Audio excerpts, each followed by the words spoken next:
Olá, meu irmão, minha irmã, graça e paz em nome do Senhor Jesus. Nós estamos aqui para mais um estudo do livro de Atos, hein? Você lembra, né? E nós vamos começar o capítulo 6 agora. Vou ler do versículo 1 ao versículo de número 7.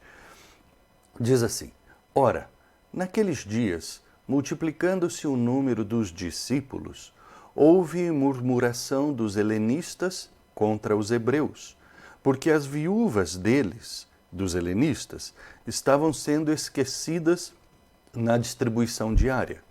Então os 12 convocaram a comunidade dos discípulos e disseram: Não é razoável que nós abandonemos a palavra de Deus para servir às mesas.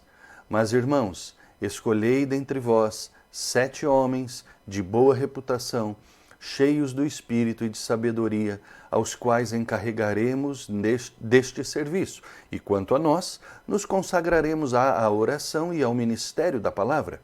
O parecer agradou a toda a comunidade, e elegeram Estevão, homem cheio de fé e do Espírito Santo, Filipe, Prócoro, Nicanor, Timão, Pármenas e Nicolau, um prosélito de Antioquia.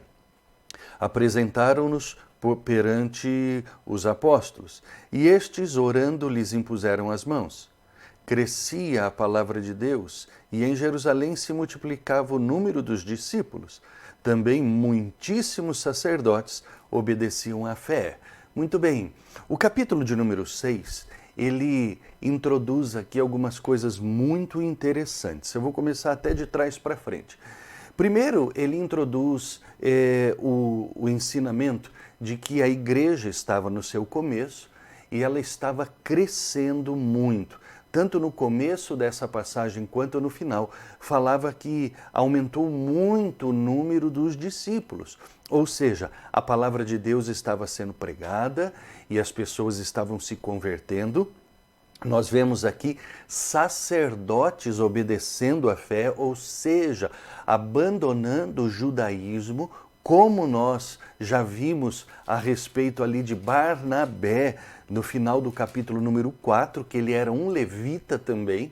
Nós estamos vendo aqui então aqueles que serviam a Deus no templo, começam a entregar as suas vidas ao Senhor Jesus.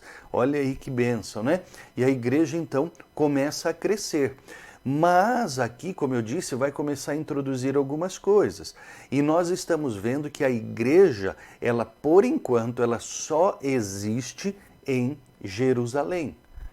Ela está crescendo, mas ela está crescendo em Jerusalém. Olha, versículo 7 está dando essa dica. Crescia a palavra de Deus e em Jerusalém se multiplicava o número dos discípulos. Bom, muito bem. Deus começa então a ter que trabalhar nessa igreja, né, no meio do povo. Porque se assim continuasse, a igreja cristã não passaria de mais uma nova seita no judaísmo. Porque a igreja cristã, ela estava dentro, por enquanto, do judaísmo. Porém, aqui também vai falar de outra coisa. Existiam 2 grupos dentro desta igreja. Nós vemos aqui que diz que houve uma murmuração entre os helenistas e os hebreus. Bom, o que significa isso? Helenistas significa aquele grupo que falava grego e vivia na cultura grega, os helenistas. Os judeus não, os judeus falavam aramaico e eram mais arraigados à cultura hebreia. Bom, nós vemos aqui então que nessa explosão desse início da igreja, já começam conflitos entre 2 grupos dentro da igreja. Não é? O grupo dos judeus cristãos de fala grega com os judeus cristãos de fala aramaica. Nós já vemos que aqui existe entre eles um problema que não é de agora, que vem vindo, né? E o que acontece? Como era uma comunidade que vivia tudo em comum, né? Como nós estamos vendo, né? Eles tinham tudo em comum. As viúvas dos helenistas não recebiam alimentação. E aí então os helenistas começaram a ver isso, né? E o que fizeram? Foram reclamar aos apóstolos, certo? Então, diz aqui que essa reclamação chega até os 12. Os 12 entendem que a reclamação é pertinente, né?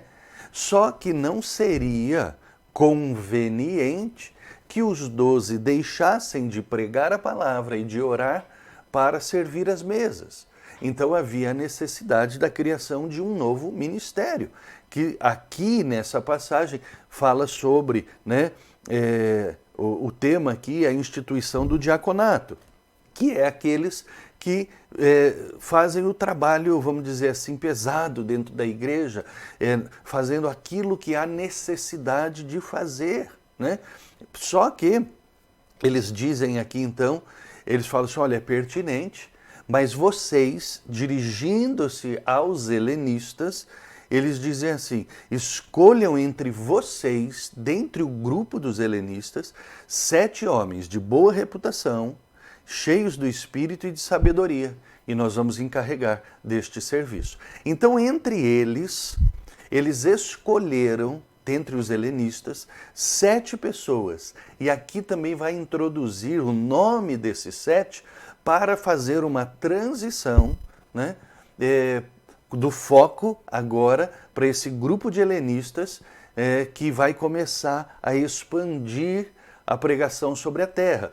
Esses 2 são Estevão, que logo ele vai ser apedrejado, e Filipe, que vai pregar ao eunuco. Vão começar agora as grandes missões, né? Então, aqui nós vamos ver aqui, Estevão era um homem cheio da fé e do Espírito Santo, Filipe está aqui também e vai falando dos outros. Até fala de Nicolau, que era um prosélito de Antioquia. O que é um prosélito? Aqui também entra um novo termo, que é muito interessante e é bom que você conheça este termo. Prosélito, aquele que mudou de religião. Prosélito quer dizer isto, aquele que mudou de religião, ok? Muito bem.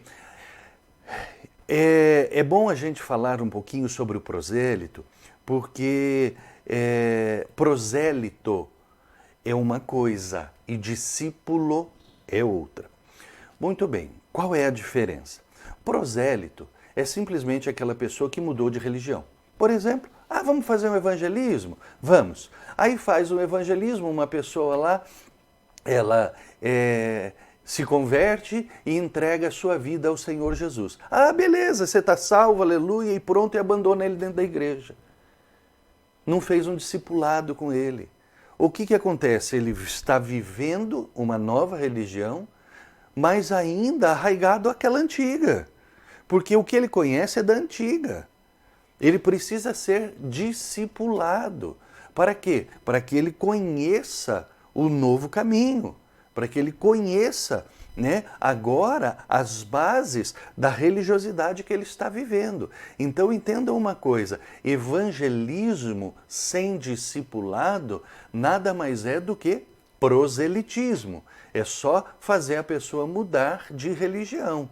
Se fizermos, depois do evangelismo, um discipulado, aí sim nós estamos fazendo discípulos e aquela pessoa deixa de ser, então, um prosélito. Ok?